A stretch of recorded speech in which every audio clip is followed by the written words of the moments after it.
Assalamualaikum warahmatullahi wabarakatuh. Kembali lagi bersama saya dengan Baringin Al-Arif Rambe. Pada video kali ini kita akan membahas tentang satu berita, yaitu berita tentang antisosial yang ini terjadi pada tahun 2017. Ini sebenarnya berita yang sudah lapuk, yaitu seorang yang berinisial Andi Lala namanya. Andi Lala ini melakukan pembunuhan terhadap satu keluarga di satu kelurahan di Sumatera Utara. Jadi beliau melakukan pembunuhan, dan sebelumnya pada tahun 2015 diketahui juga bahwa beliau pernah melakukan pembunuhan. Yang dibunuhnya siapa? Yang dibunuhnya tersebut adalah orang yang pernah berselingkuh dengan istrinya. Jadi hati-hati nih orang yang pernah berselingkuh, bisa-bisa nanti dibunuh. Jadi setelah diselidiki, ternyata ketika dia membunuh dan menghanguskan semuanya, menamatkan riwayat hidupnya, setelah diselidiki, dia itu nggak merasa bersalah dengan apa yang beliau lakukan.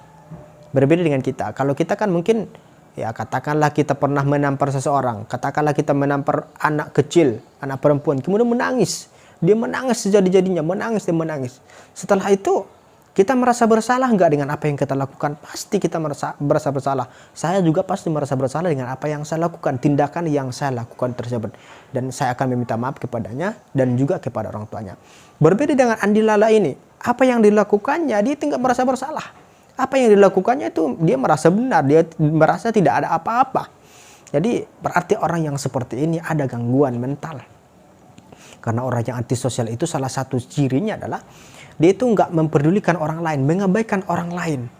Dan dia punya kelainan apapun sifatnya adalah bahwa perasaan orang lain dia tidak bisa merasakannya.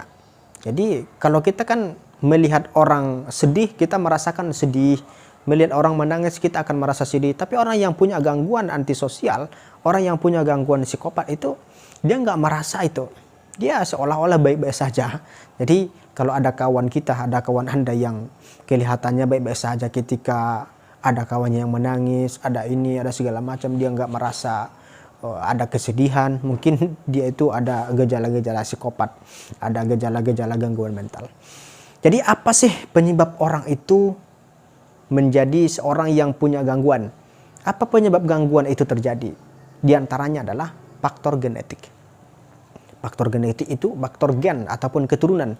Mungkin bapaknya, mungkin ibunya, mungkin dari kakeknya, neneknya, ada yang kena mental, ada mungkin dari gen dari atas sampai ke atas itu ada yang psikopat. Jadi munculnya ke dia. Jadi ada faktor dari genetik, tapi bukan berarti secara keseluruhan dari sana, tidak. Ada sedikit faktor dari faktor genetik.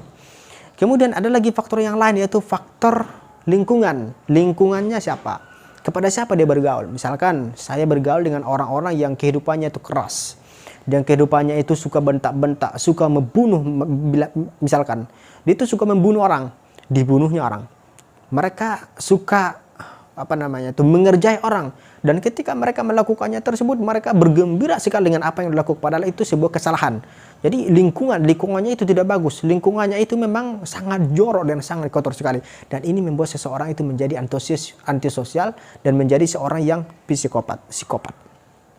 Itu yang kedua. Kemudian yang ketiga, faktor dari orang tua. Ini sangat hati-hati sekali. Kenapa saya katakan demikian? Karena orang tua yang pernah memberikan didikan kekerasan, yang melakukan kekerasan terhadap anaknya, itu suatu saat anak tersebut ketika tumbuh besar, itu bisa-bisa ada tumbuh rasa dendam. Jadi ada juga satu berita yang kita lihat di media sosial, itu seorang anak yang membunuh orang tuanya. Itu dikarenakan apa? Mungkin dikarenakan dia itu pernah mendidik anaknya, ataupun bukan mendidik, tapi melakukan kekerasan terhadap anaknya, dan diingat oleh anaknya. Jadi kalau kita mendidik anak, dan kalau misalkan kita nih sudah bersuami istri, kita seorang ayah dan ibu, kemudian kita bertengkar di depan anak kita yang masih kecil, itu bisa jadi gangguan. Bisa suatu saat dia itu akan mengingat terus apa yang dilakukan oleh ayah dan ibunya, sehingga dia pun stres dan bisa-bisa jadi gila. Jadi hati-hati sekali. Jadi kalau misalkan kita sudah punya istri, punya suami, kita suami istri, kalau kita ingin bertengkarlah dengan cara yang baik. Bertengkarnya di mana? Cobalah bertengkar di tempat-tempat yang tidak dilihat oleh anak-anak kita. Karena kalau sudah dilihat oleh mereka, itu bisa jadi sangat diingat oleh mereka, dan satu saat mereka itu memang tak pernah ingat. memang tak pernah lupa, selalu ingat dan ingat terus. Jadi itu mungkin beberapa hal, beberapa faktor yang menjadikan seseorang itu menjadi antisosial ataupun gangguan mental.